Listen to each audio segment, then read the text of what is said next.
Ito ang episode 1 ng reaction video natin tungkol sa pagpunta ni Bugoy ng Koykoy sa Camarines Sur. Yan, ano ang masasabi ko sa video ito guys na nakita ko sa pagpunta ni Bugoy ng Koykoy sa Kaugma. So pag-usapan natin dito ang pagpunta ni Bugoy na Koykoy sa Kaugma. Yan. So, ayun guys, marami ang nag-bash dito kay Bugoy na Koykoy sa pagpunta niya sa Kaugma guys. Yan, nakita ko sa mga comment section.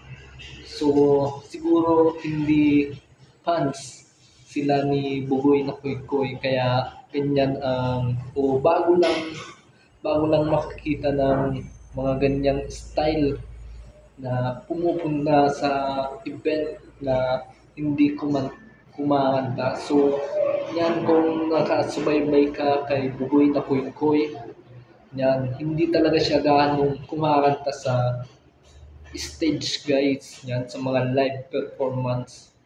Yan, hindi talaga siya kumakanta sa live. So, kumakanta lang siya guys sa, yan, sa studio lang talaga siya kumakanta.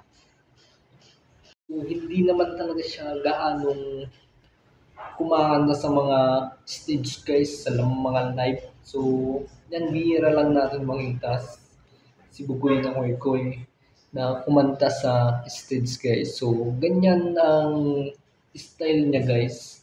Yan, pumupunta lang siya sa mga event. Yan, hindi kumakanta. Yan, ano lang siya, rumarampa-rampa. Kaya kung bago ka pa lang kung bago mo lang siya makita pumunta sa Kaugma na ganun lang ang ginawa niya guys. So, yan, ganyan talaga ang style niya guys. Siguro sa organizer na nakausap niya. So, ganyan talagang yan, baka pinag-usapan nila yon. So, na hindi nga anda guys. Dahil, yan.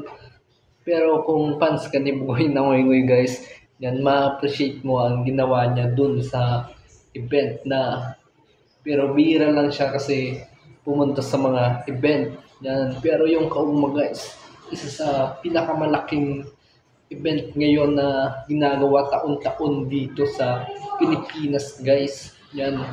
Dahil mahilig ang gobernador natin sa mga ganyang event guys.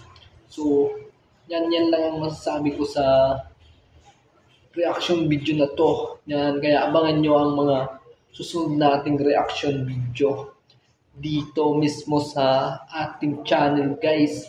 Yan, baka hindi ka pa nakapag-subscribe. Yan, abangan nyo ang mga post ko sa COD guys kung mahilig kayong mag-games. Yan, mag-travel. Yan, abangan nyo. Siguro, yan, abangan nyo sa mga susunod kong video guys. Yan, marami pa kayong abangan dito guys tulad ng yan, mga reaction video. Kahit anong reaction video guys, makikita nyo dito. Yan, mga collaboration guys, open lang tayo. Kontakin nyo lang ako.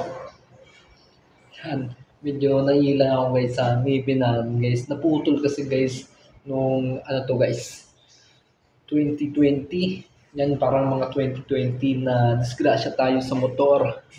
Yan, na-disgrasya tayo sa motor guys. So, nung hindi pa naputol yung ngipin natin. So, mga 2024 guys, yan, naputol bigla. So, 3 taon bago naputol. Simula nung tayo guys, aksidente tayo sa motor. Yan, kaya ingat sa mga nagmo-motor dyan guys. Yan, safety first tayo, magsuot lagi ng helmet. So, hanggang dito na lang ang reaction video natin. Let's go!